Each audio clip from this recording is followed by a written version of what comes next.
Chris, did the non-calls cost Houston the game? I am with Dre. You are? I'm with Draymond. Look, the key word you just said was cost. Did it cost them the game? No. Now, that said, in the first half in particular, I thought there were some calls. Clearly, I mean, Klay Thompson really was the biggest culprit of getting in their landing spot. Sure. So I thought some of those were missed. But you guys know, it's not as simple as, oh, they would have got, those are 4 calls, they would have got 12 free throws, they would have won the game. Everything changes. If they go to the line those extra times, Golden State responds differently, Houston responds differently. So that early in the game, I'm not buying that just automatically means Golden State or Houston would have won the game. Okay. To the last call, I definitely don't think that was a foul. Right. Because Harden, first of all, he jumped forward when he shot, and then he kicked his legs out to draw contact. If a guy can't get that close to you where when you kick your legs out there's contact, then you can't contest the jump shot anymore. I mean, Harden, that's not a natural shooting motion when you kick your legs out like that. And so, to me, that was a good call. I think that Houston got caught up because, there are reports that they did their homework. They're the analytical kings in the league, and they looked at all the fouls, last year in the playoff series with Golden State and how they get away with, how they challenge you in your landing spot and so on and so forth. And I think that Houston was out to draw fouls on their threes more so than thinking about making it. James Harden was 4 for 16. Now, he's had bad nights like that here and there, but I think he was so concerned with drawing the contact and the fouls that it took a little bit of his focus off just making the shot. So, again, first half, there were definitely some landing spot violations, if you will. Last call, no way. And I thought Houston had plenty of opportunities. If I got to look at what cost them the game, I think they have to look in the mirror. First of all, you're facing a team where the starting backcourt, both of them have bad ankles. Okay, so you didn't exploit that. Steph Curry gets 5 fouls. You didn't exploit that. They went to the line 29 times, the Rockets. For all the complaints about non-calls, they went to the line 29 times. They averaged 24 free throw attempts in the regular season. So you got more foul shots than you normally get. Harden got 14 free throw attempts. Again, for all the complaints, he averaged the last 2 playoff seasons, postseasons, he's averaged 8 free throw attempts a game. So you didn't even average 14 in the regular season. You averaged 11. So I don't want to hear the complaints about, P.J. Tucker, no points. Clint Capella, 4 points. Yeah. They did not capitalize on other ways. Golden State turned it over 20 times. So, again, a few calls, they were missed. But what cost them the game is their failure to capitalize on certain things rather than the officiating. You're going to let me go? Yeah, let you go. Because I'm going off. Go ahead. I cannot tell you how much I disagree with every word that just came out of your mouth. Oh. The refs robbed the Rockets of Game 1 and very possibly robbed the Rockets of this entire series because this is the one, as you did point out, on a silver platter to go win. You had 2 more days to rest and get ready. You went out early to the Bay Area so that you could practice at Oracle and get acclimated to the time change. For all the reasons you just said, two backcourt players with bad ankles, and they did not shoot very well yesterday. No. They were 5 for 15 were Steph and Klay yesterday from 3. So they didn't ignite Oracle. And then the home team turned it over yesterday 20 times, led by Kevin Durant with 6 turnovers. It's just like they're begging you to beat them. And the strategy, the new game plan to me was you jump into James, but as you jump, you turn your back to him. They were all jumping and turning their back away from him so they wouldn't hand foul him, but they would body foul him. And they were definitely jumping into his landing spot, his airspace when he came down, including the last one. And I will give you that James, what do they call it, jackknife. That's right. But Draymond is jumping right into his landing space, and he's jumping sideways. And so Joe Borgia, the director of officials and replay, said, well, that was a good non-call in the last one, which was the most crucial one. But I would have called that one because I promise you I saw that called all year long. It's a dangerous play by Draymond to jump into the landing zone, the landing target of James Harden. And I saw 6 total calls that went uncalled on 3-point shots. D'Antoni estimated they should have shot 20 more free throws. Well, what if he's right about that? And you can say, well, game would have changed. Hey, these guys can really make their free throws. So what if they'd made 18 more free throws? Do you really think it would have, that Golden State could have overcome that? I don't think they could have. And plus, they were allowed to get so physical with James Harden, they literally knocked him out of his comfort zone. And we know you can do that if you're allowed to. But if the refs had reffed the way James Harden was reffed every game of all 82 regular season games, they win this game. And it was crucial for them to win it. Daryl Morey has to be devastated by this because if you're going to dethrone the champs, you have to go punch them right in the mouth in a building in which they have not played well this year. They lost 2 games to the Clippers at home. They lost 6 games at home by 20-plus points. For whatever reason, they don't feel real comfortable at home if you get off hot against them and show them from the jump that we are here to win this game. And you can't do it if you don't call the calls against James. You have to have a parade to the free throw line for him to set the early tone, right? Yeah. That's how they win games. And that's my thing. I'm agreeing with you, Skip. I agree less with you, Chris, is that did James play any different yesterday than he had played all year? And he got those calls.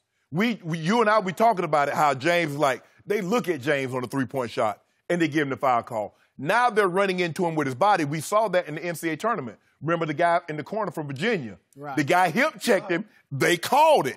All I'm saying, if you're going to ref the game, James wants to be officiated, good, bad, or indifferent, like you officiated him in the regular season. And he can live with that. Yep. But when you get into his airspace or you hip-check him or you body-check him and you don't call it, he's going to have a problem with it. Now, look, it seems to me that the Rockets' emphasis is that they're going to keep Steph Curry in the pick and roll. They don't, no. Draymond, no, I don't want Capella to come. Whomever he's guarding, we want Steph in the pick and roll. You got Gordon, come here. Whomever it is, that's who they're going to, Chris Paul, so that's how they're playing that, Skip, because this lateral, I believe he is hampered a little bit with that ankle injury. And maybe that's going to have an effect on shooting the three-point shot. But I just believe, and I agree with you, and I do agree with you on this, Clint Capella and P.J. Tucker can't give you 4 points and 6 rebounds. That's not good enough. Listen, something's up with Clint Capella because they said last week he had 2 viruses, which I'd never heard of before. He was completely out of it yesterday. In stretches during the regular season, he was a dominating post player with the pick and roll with James. No and he will battle people. He will dunk on people. He just looked lost. He couldn't catch the ball. He couldn't hold it off rebounds. And he didn't play all that much because the Warriors just went small from the start. They went with Iggy. They said, we got our death lineup out here. Match us. Because Bogut barely played yesterday. Yeah. Now, look, won't you guys admit, the game is always officiated differently in the regular season and the playoffs. That's one theory on why Harden has had some struggles. But that's like changing the rules. Right. I mean, but will you admit? I mean, this is not new. This is historic. This is not peculiar to James Harden. Stuff you get in the regular season, physicality increases. In the play.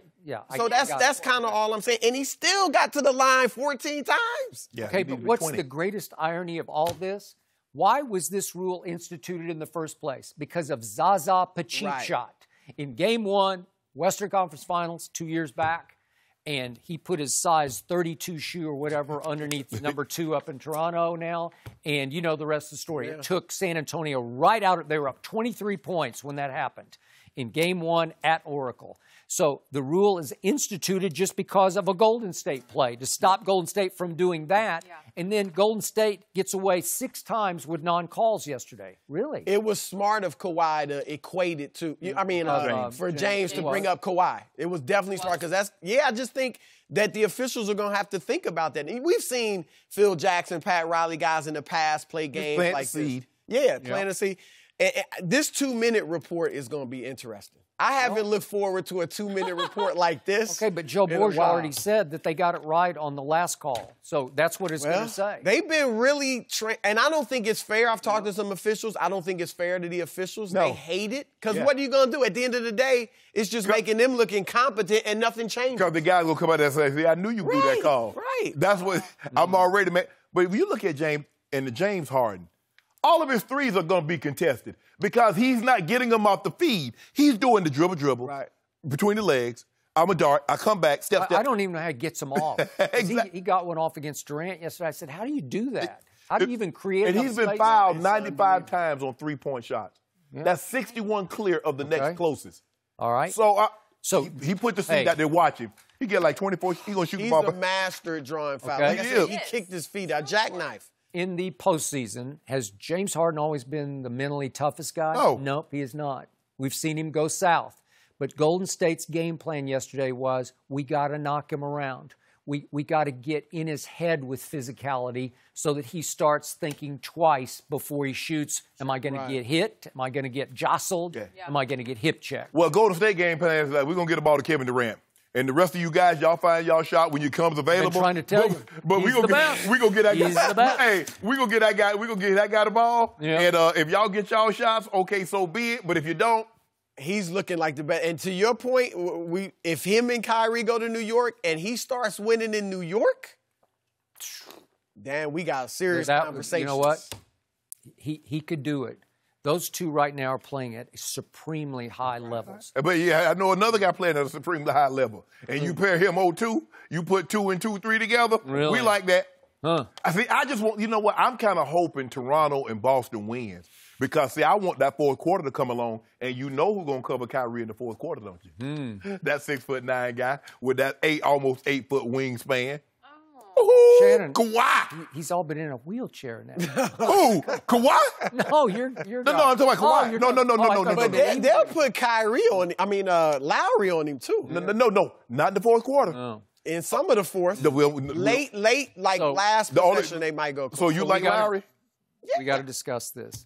CP3 did hip check the referee at the end of the game. Yeah, you're right. Do I think he's going to get suspended? No. Not CP3. No. I just don't think so. But in this game, because he's a Players Association president. Yes. Man, you highly respected. I would hate to see it too. Sometimes the league has to do the spirit of the law rather than the letter of the law. Right. We've seen it in the past. That's well said. But in the past, they have gone by the letter.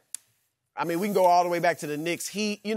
Just terrible stuff. So I hope. Phoenix. I hope that Phoenix, San Antonio with Robert Horry. It cost them the championship, Skip. You know that too. Doc did. Yeah, it did. Robert Horry hip checked Steve Nash into the bench, and Amari took 2 steps. Right. Okay, that's letter of the law. I don't want him to go by the letter. And yet, Chris can be hot-headed, and he was furious because he'd stolen the ball from Kevin Durant, and then he felt like he got hip-checked again by Clay, so ran over Clay. I didn't think Clay fouled him. Well, I don't know. It was like chaos on the sidelines. Yeah. I have no idea. I don't think Chris should have went crazy. He got mad, and he bumped the referee. Did he hurt the referee? Did he try to punch the referee? He did not. You think he did it purposely? Yeah. He just can't help himself. If he did it purposely, then I just don't. How else you hip check somebody that don't do it just accidentally momentum carries? No, his momentum had him walking in that direction. Gosh, I'd hate to see that. This is such a great series. As we speak, they're probably going back and forth. They give him a 5. Adam Silver's different, though. He's not David Stern. So I think he'll go more. That's why we like Commissioner Silver. Yeah. We like him. He's a good man. He's a good man. Yeah.